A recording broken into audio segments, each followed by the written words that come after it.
Hola, bienvenidos al curso de Electrónica B. Mi nombre es Marcelo Pérez y hoy veremos la clase número 10, osciladores. Los osciladores, que se pueden implementar utilizando amplificadores operacionales, usualmente están conformados por un circuito RC, que le da la característica dinámica. Para eso, entonces vamos a analizar cómo podemos calcular la dinámica, los voltajes y las corrientes en un circuito RC. Para ello vamos a considerar un circuito como el ejemplo que vemos acá, en donde tenemos una señal de entrada, ¿cierto? Un voltaje Vin, que es una señal cuadrada, una resistencia y un condensador, y lo que vamos a encontrar o caracterizar es el voltaje del condensador. Este voltaje del condensador, esta respuesta temporal que va a tener, va a depender de varias cosas. Va a depender de la constante de tiempo, es decir, del valor RC, la multiplicación de los parámetros RC.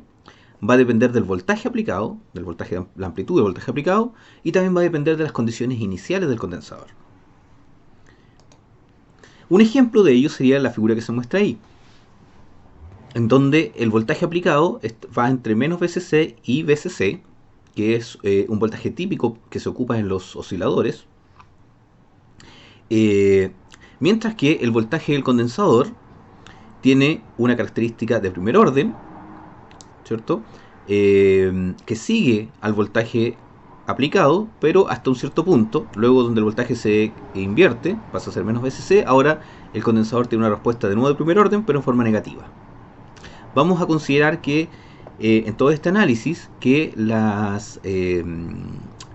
los periodos de la señal son simétricos, es decir, la cantidad, el tiempo en el cual el condensador se carga y por lo tanto sube de un voltaje a otro voltaje es el mismo tiempo que es en el cual el condensador se descarga. Bien, ¿cómo caracterizamos matemáticamente esta respuesta? Recuerden que la respuesta a un sistema RC es una respuesta que tiene una componente continua más una componente exponencial. Una forma de simplificar la expresión de esta función en el tiempo es a través de la expresión que ustedes ven acá, en donde el voltaje del condensador en el tiempo depende de el voltaje aplicado menos la diferencia entre el voltaje aplicado al sistema RC menos la condición inicial, todo esto último multiplicado por la constante de tiempo en términos exponenciales. Si ustedes analizan esta función y consideran, por ejemplo, el t igual a 0, es decir, la condición inicial, pueden ver que si t es igual a 0, toda esta expresión exponencial pasa a ser un 1, por lo tanto yo tengo voltaje aplicado menos voltaje aplicado es 0, menos por menos da más voltaje inicial. Por lo tanto, el voltaje con tiempo igual a 0 es el voltaje inicial, que efectivamente es lo que esperábamos tener. Si hacemos que el tiempo vaya infinito, significa que este exponencial se va a hacer 0, por lo tanto va a multiplicar todo esto a 0 y el voltaje final del condensador, si es que el tiempo va infinito, va a ser el voltaje aplicado, que efectivamente es lo que va a pasar en un condensador. Si conectamos un voltaje a un sistema RC, el condensador va a tender a cargarse al voltaje aplicado a ese sistema RC. Bien, con esta simplificación entonces las vamos a aplicar al circuito que tenemos acá arriba, con las condiciones que pusimos en estas formas de onda. Supongamos durante la carga, y de nuevo les recalco que vamos a considerar que la carga y la descarga son simétricas. Durante la carga, el voltaje aplicado es el voltaje VCC, y aquí pueden ver efectivamente que reemplacé en la ecuación de arriba VCC aplicado. Y luego el voltaje inicial, al momento de comenzar la carga, el voltaje está en este punto, el punto B menos Vm. Por lo tanto aquí va a ser un menos, el voltaje inicial sería más Vm, ¿no? Porque el Vm está en la parte negativa, por el exponente. Bien, entonces, para poder caracterizar, sabemos cómo que el voltaje se va a comportar así en todo este periodo. Y como el sistema es simétrico, ese periodo, o este tiempo, ¿cierto?, va a corresponder a la mitad del periodo completo de la señal. La mitad del tiempo se va a estar cargando, la mitad del tiempo se va a estar descargando. Entonces, para poder caracterizar los voltajes y la relación entre voltajes y tiempo, tenemos que darnos condiciones iniciales y finales. La condición inicial nos sirve mucho porque si hacemos que el tiempo sea igual a 0 nos va a quedar Vm. Entonces no podemos calcular Vm si solamente tenemos Vm. Pero la condición final es la que nos va a servir. ¿Por qué? Porque la condición final es cuando esto haya transcurrido un tiempo igual a t medios. Y si evaluamos esta expresión en t medios, nos queda, bueno, la misma expresión, y el exponencial nos queda un menos t medios. Y en ese punto, una vez que haya pasado t medios en términos de tiempo, el voltaje debería haber cambiado desde menos Vm hasta Vm. Por lo tanto, en este periodo, en este instante del tiempo, el voltaje Vc debería ser igual a Vm. Aquí pueden ver que esta expresión nos permite relacionar el voltaje Vm, es decir, los voltajes iniciales y finales del condensador, en la carga y la descarga, con el periodo de la señal, o con lo que es decir lo mismo, es la frecuencia. Ya recuerden que la frecuencia es 1 partido por el periodo. Por lo tanto, gracias a esto, nosotros podemos, ya sea calcular el tiempo a partir de los voltajes, con esta expresión que tenemos acá arriba, o calcular los voltajes a los que llega el condensador a partir del tiempo o de la frecuencia que está siendo aplicada, a partir de lo que tenemos acá abajo. Acá abajo pueden notar algo interesante, y es que ese voltaje al cual llega el condensador es una proporción, ¿cierto? Un K por el voltaje, el voltaje aplicado. Esa expresión también va a aparecer bastante en los análisis de los osciladores. Siempre el voltaje o los voltajes máximos y mínimos del condensador se puede expresar como un factor del voltaje aplicado, el voltaje VCC. Bien, ya. Esto fue un repaso entonces de cómo funcionan los sistemas RC, los circuitos RC. Entonces ahora vamos a analizar nuestro primer oscilador. Y el primer oscilador se llama oscilador simple. Tiene un solo amplificador operacional y tiene la configuración que ustedes ven acá. En esta configuración pueden notar que tiene un lazo de realimentación positivo a través de dos resistencias y un lazo de realimentación negativo con una resistencia y un condensador. Como tiene un lazo de realimentación positivo, el voltaje de salida se va a tender a saturar hacia voltaje VCC y menos VCC. Entonces, para poder analizarlo, vamos a empezar analizando ese lazo que configura un comparador con histéresis o un comparador Schmitt-Trigger. De ahí viene el nombre SMT inversor. Primero, bueno, como tiene realimentación negativa, el voltaje de salida va a ser más VCC o menos VCC. Y eso lo podemos ver en la figura, donde el voltaje de salida podemos ver que entonces va entre menos VCC y más VCC oscilando.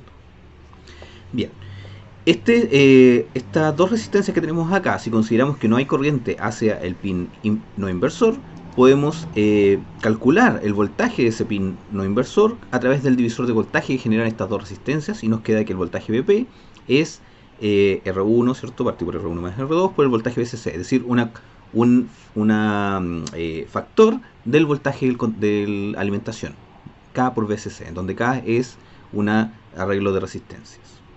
Y eso también lo pueden ver en la forma de onda. Pueden notar que efectivamente el voltaje de P, que es el voltaje de la comparación entre el pin positivo y negativo, sigue la misma forma de onda del voltaje de salida, pero solamente llega desde menos kVCC hasta kVCC.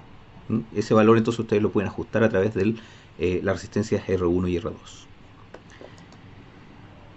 El nivel de comparación entonces entre VP y VCC, y VC, que es el voltaje que tenemos acá abajo, es K por VCC. Es decir, este voltaje, el voltaje de comparación arriba puede ser o más kVCC o menos kVCC. Por lo tanto, el voltaje VC va a cambiar cuando llegue a alguno de esos dos valores. Ahora analicemos qué es lo que pasa en el lazo de realimentación negativa con el circuito RC. Veamos lo siguiente: cuando la salida es positiva, es decir, cuando el Vout es positivo, que es la condición que tenemos acá, el circuito RC comienza a cargarse, porque consideremos que aquí no hay corriente hacia el pin inversor, por lo tanto eso estaría desconectado acá, y tenemos un voltaje conectado a un circuito RC. Se va a cargar, y mientras se carga, este voltaje va a ser menor a VP, por lo tanto el Vout va a seguir siendo positivo. Efectivamente, eso es lo que vemos acá: Vout positivo, y este voltaje empieza a aumentar y todavía no llega hasta el valor de VP, que es el que tenemos acá. En un cierto momento, este voltaje alcanza a llegar al voltaje VP y supongamos que lo sobrepasa por un cierto delta. En ese caso, este voltaje que está en el pin inversor es mayor que el voltaje que está en el pin no inversor, y por lo tanto el voltaje de salida cambia a negativo. En esa condición, ahora el límite de comparación es negativo, es menos kVCC, y por lo tanto el voltaje del condensador, como el voltaje del condensador no cambia de forma instantánea, se mantiene en un valor positivo. Como este valor es positivo y este valor es negativo, el voltaje de salida se sigue manteniendo en negativo. Y en esta condición, con un voltaje Vout negativo, lo que está haciendo es que el voltaje del condensador se empieza a descargar a través de la resistencia hacia la salida. Entonces se descarga hasta que llega de nuevo al nivel de comparación. Cuando llegue a menos K por VCC, que es el voltaje que está en este momento en Vp, entonces este voltaje va a ser menor que el voltaje Vp, y eso significa que el voltaje de salida va a cambiar a ser positivo. Al cambiar el voltaje de salida, cambia el nivel de comparación, y por lo tanto ahora el condensador se tiene que cargar hasta llegar a ese nuevo nivel de comparación que es positivo. Esa es la forma de generar entonces el oscilador, es la forma en que opera este oscilador, haciendo que el condensador se cargue hasta llegar a un nivel positivo de comparación, y una vez que llega a ese nivel positivo, cambiar tanto el voltaje de salida como el nivel de comparación a un valor negativo, haciendo que el voltaje de condensador se descargue hasta llegar al nivel negativo. Ahí se invierte nuevamente y se carga al positivo y negativo, y con eso se repite el ciclo, y con eso puede lograr que el voltaje de salida oscile. En este caso, el voltaje de salida corresponde a una onda cuadrada, que va entre más VCC y menos VCC. ¿Cómo calculamos a partir de esta operación el periodo de operación o la frecuencia del oscilador? Bueno, tenemos que caracterizar cómo se mueve este voltaje del condensador. Y nuevamente vamos a considerar que la carga y la descarga son simétricas. Es decir, que la mitad del tiempo se está el condensador cargando y la mitad descargando. ¿Por qué? Bueno, porque estamos cargándolo a partir de un voltaje simétrico. Estamos alimentando el amplificador operacional con más o menos VCC.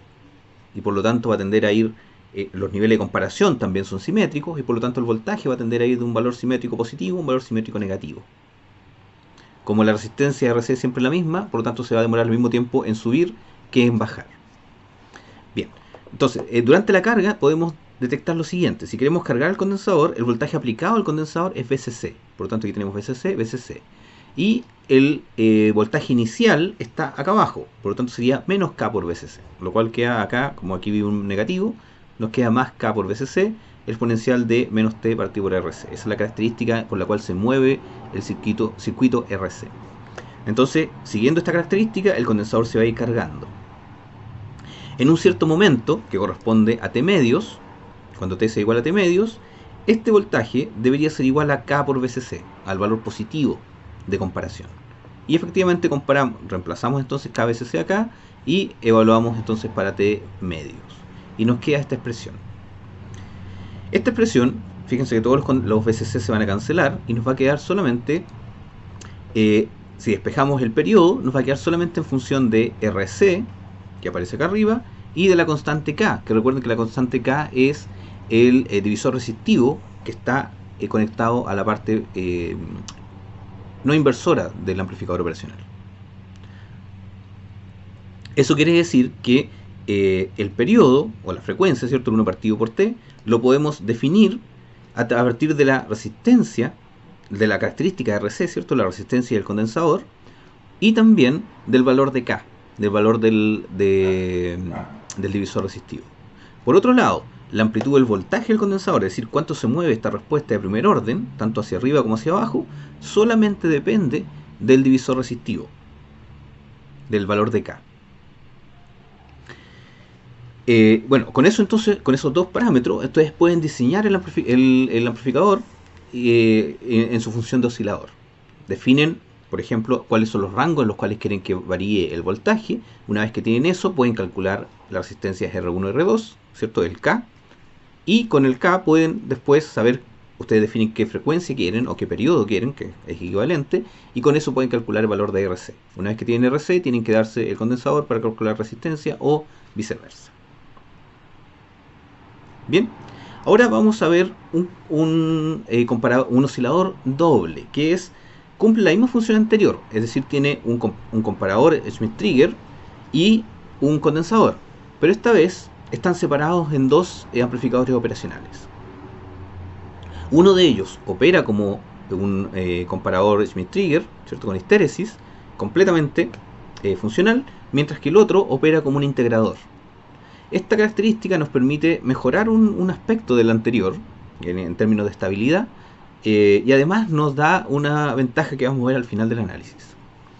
Entonces, tenemos aquí dos circuitos, uno que es un amplificador conectado como un comparador Schmitt-Trigger, ¿cierto?, con histéresis, y otra parte que está configurado como un integrador. Las señales que vamos a encontrar en la salida del Schmitt-Trigger va a ser señales que van entre menos VCC y VCC, porque recuerden que el comparador se satura la salida a la alimentación positiva y negativa. Luego, en el voltaje VC, que es el voltaje intermedio, la salida del integrador, vamos a encontrar una triangular. Y en el voltaje VP, que es la entrada al amplificador conectado como comparador Schmitt-Trigger, podemos ver el voltaje que tenemos acá abajo. Recuerden que esto es una alimentación positiva. Por lo tanto, aquí no es válido que el voltaje VP vaya a ser igual a 0. Eso es solo válido para las alimentaciones negativas. Entonces aquí, efectivamente, ustedes pueden ver que VP tiene un cierto valor, que no es 0. Bien, ¿cómo analizamos esto? Vamos a ir analizando primero el amplificador, el comparador Schmitt-Trigger, el comparador con histéresis. En este comparador, ¿qué es lo primero que podemos notar? Primero que el voltaje de salida se va a saturar, ya sea a VCC o a menos VCC, dependiendo si el voltaje VP es mayor o menor a 0. Si es mayor a 0, esta diferencia va a ser positiva, se va a conectar a VCC. Si es menor a 0, va a ser negativo, se va a conectar a menos VCC. ¿Y cómo calculamos entonces este voltaje VP? Este voltaje VP es el divisor resistivo entre VC y Vout, y la resistencia es R1 y R2, que se puede escribir como lo que ustedes tienen acá abajo. Entonces, el voltaje VP va a depender no solamente del voltaje de salida, no solamente del voltaje de entrada, que en este caso es VC, sino también del voltaje de salida, que puede ser más VCC o menos VCC. Entonces vamos a analizar cada uno de los dos casos. Primer caso, supongamos que el voltaje de salida es positivo, VCC, estoy acá arriba. En esa condición, el voltaje VP queda expresado de esta forma, es decir, depende del voltaje VC más R1 VCC partido por R1 más R2. Por lo tanto, para que este voltaje cambie a negativo, el VC tiene que disminuir, tiene que ser un valor negativo. Y ese valor negativo está dado por cuando este voltaje VP es igual a 0, es decir, cuando este voltaje VP, ¿cierto?, el voltaje de VC empieza a disminuir hasta que haga que este VP sea igual a 0, en este punto que vemos aquí. ¿En qué condición pasa eso? Bueno, reemplacemos los valores. El VP va a ser 0 cuando yo llegue a un voltaje del condensador mínimo. Y lo que hacemos ahora es despejar este voltaje del condensador mínimo y nos queda que es menos R1 partido por R2 por el voltaje VCC. Es decir, nuevamente es un factor del voltaje de alimentación, que le vamos a llamar nuevamente K. ¿Ya? Recuerden que todas las K que hemos visto hacia atrás no son iguales, dependen del oscilador en el cual estamos analizando. En este caso, la K en este oscilador corresponde a R1 partido por R2. Si repetimos el mismo análisis, pero ahora para voltaje de alimentación negativos, voltaje de salida negativos, ¿cierto?, menos VCC, nos va a quedar acá un menos VCC, R1 por R1, nos va a quedar un VC y vamos a estar en un voltaje negativo. En este caso, para que el voltaje cambie de negativo a positivo, necesito que el voltaje VP nuevamente venga desde un valor negativo y llegue a 0. Por lo tanto, puedo hacer el mismo análisis, pero esta vez voy a encontrar un voltaje C máximo, es decir, al valor máximo en el cual se va a producir el cambio, y si lo calculo, me va a quedar exactamente kVCC en positivo. El mismo valor negativo, pero esta vez en positivo. Y ustedes pueden ver que efectivamente la salida del condensador, que después lo vamos a analizar, se está moviendo entre esos dos valores, entre un kVCC positivo y un kVCC negativo. Bien. Ok, entonces con estos valores establecimos los límites en los cuales se va a mover el voltaje VC. Si el voltaje VC tiene que moverse hacia arriba hasta kVCC y luego hacia abajo hasta menos kVCC, y de esa forma va a hacer que el voltaje de salida oscile entre más VCC y menos VCC. Ahora vamos a analizar la otra parte del circuito, que es el integrador. ¿Qué pasa en el integrador? El voltaje de salida en el tiempo, esto de acá, es un voltaje inicial menos 1 partido por RC por la integral de Vout de t. Vout, recuerden que es un valor constante, o es VCC positivo o es VCC negativo. Por lo tanto, el resultado de la integral solamente tiene dos posibilidades. La primera posibilidad, cuando el VCC es positivo, estoy aplicando un voltaje positivo acá, y por lo tanto el voltaje del condensador, del VC, ¿cierto? La salida del integrador va a empezar a disminuir, porque recuerden que es menos 1 partido por RC por la integral. Entonces si el voltaje de entrada es positivo, la integral va a ser negativa. Y aquí, efectivamente, aquí tenemos lo que pasa. Parte de un voltaje inicial, que es kVCC, es decir, el voltaje que tenemos acá arriba, y si el voltaje de entrada es positivo, perdón, el voltaje Vout, perdón, es positivo, entonces el voltaje del condensador va a empezar a disminuir linealmente, como ustedes lo ven aquí, con esta pendiente VCC partido por RC, hasta llegar a menos kVCC. Eso mientras el voltaje Vp es positivo y por lo tanto el Vout es positivo. Lo contrario si tenemos con un Vp negativo, ¿cierto? Parte de un menos kVCC, que sería el punto que tenemos acá, y como el voltaje de entrada, o en este caso de salida, de entrada al integrador, es negativo, la integral va a ser positiva, por lo tanto el voltaje va a subir. Y efectivamente vemos aquí que sube en forma lineal con esta constante. Entonces, debido a que el voltaje de salida es solamente VCC positivo o VCC negativo, la integral que yo obtengo aquí hace que el voltaje VC se mueva con una pendiente fija, subiendo o bajando a partir de puntos iniciales. Estos puntos iniciales tienen que ser los mismos, ¿cierto? Tiene que ser kVCC positivo en el caso de que el voltaje baje y kVCC negativo en el caso de que el voltaje suba. Eso es para que esté en una operación estable, ¿cierto? Estacionaria. Ahora, como tenemos la explicación desde el punto de vista desde el comparador con histéresis y el integrador, podemos asumir, al igual que los casos anteriores, que la carga y descarga es simétrica. Entonces, cuando el voltaje, vamos entonces a calcular solamente un caso, en este caso es la descarga, a este tiempo. Durante este tiempo, yo sé que el voltaje del condensador se comporta con esta expresión que tenemos acá al medio. Si reemplazamos entonces T igual a T medios, tiene que ser igual al voltaje final, porque en T medios este voltaje parte desde aquí y tiene que llegar acá. Y nos queda la expresión que tenemos aquí. Aquí pueden ver que efectivamente que nuevamente los voltajes de alimentación se eliminan y nos queda una expresión que depende de K, el tiempo y el constante RC. Si despejamos el periodo T, ¿cierto? Para poder calcular el periodo de la señal o en su defecto la frecuencia, nos queda que este tiempo es 4K por RC. Y con eso, entonces podemos calcular el periodo de este oscilador. En este caso, tenemos que la frecuencia de oscilación, al igual como pasaba en el caso anterior, depende de la constante de tiempo RC y del valor de K, que en este caso es R1 partido por R2. La amplitud de la triangular, la salida del integrador, se mueve entre un valor de kVCC y menos kVCC. Y esa amplitud solamente depende del K, o sea, depende de la relación entre la resistencia R1 y R2. Y acá viene una de las ventajas que le había mencionado de este amplificador, de este oscilador. Y es que la salida, una de las salidas que tenemos, la salida del comparador, nos genera una salida de onda cuadrada. Pero el otro, la salida del integrador, el otro amplificador operacional, nos genera una salida triangular, en la cual ustedes pueden fijar las amplitudes de esa triangular y con la resistencia, ¿cierto? Y cambiar su frecuencia. Una vez que el K está fijo, lo cambian con la constante RC. Entonces pueden usarlo como una especie de generador de señales, en donde pueden generar un voltaje de salida y pueden generar, un voltaje cuadrado, salida una onda cuadrada, y pueden generar también una triangular. Este concepto se puede extender y se puede complejizar como ustedes quieran. Una de las formas de hacerlo es, por ejemplo, ¿qué pasa si es que el condensador, el circuito RC, ¿cierto?, que está en el integrador, que es el circuito que tenemos acá? ¿Qué pasa si es que al cargarse se carga con una resistencia, es decir, con una constante de tiempo, pero al descargarse se descarga con otra constante de tiempo, a través de otra resistencia? ¿Cómo hacemos eso? Usando diodos, como los que tenemos acá. Eso significa que si el voltaje de Vout que tenemos acá es positivo, va a cargarse a través de RC, porque el diodo que acompaña RD está bloqueado. Mientras que si Vout es negativo, se va a cargar por RD y se va a bloquear RC. Entonces se va a cargar con una resistencia y se va a cargar con otra resistencia. ¿Cómo cambia eso? Bueno, La parte del comparador de Schmitt-Trigger, ¿cierto? De histéresis, el análisis queda exactamente igual.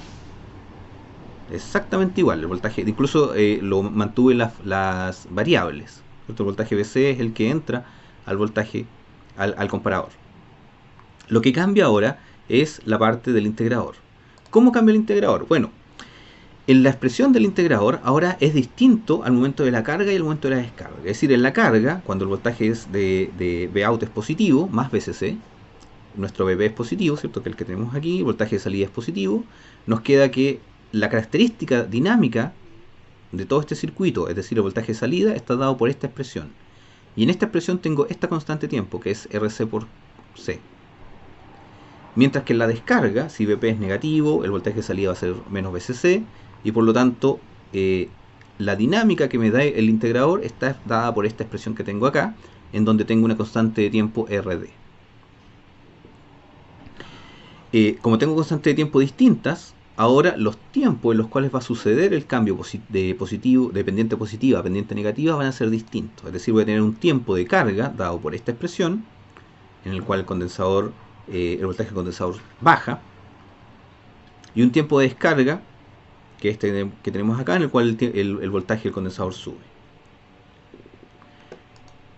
A partir de estos tiempos, entonces ahora podemos definir dos cosas. Como son tiempos distintos, podemos definir primero el periodo, que es la suma de los dos tiempos. Cada periodo de carga va sumado a un descarga, después otro va en secuencia, ¿cierto? Un carga, un descarga, una carga, una descarga. Entonces, si tomamos un periodo, en realidad corresponde a la suma de un tiempo de carga más un tiempo de descarga.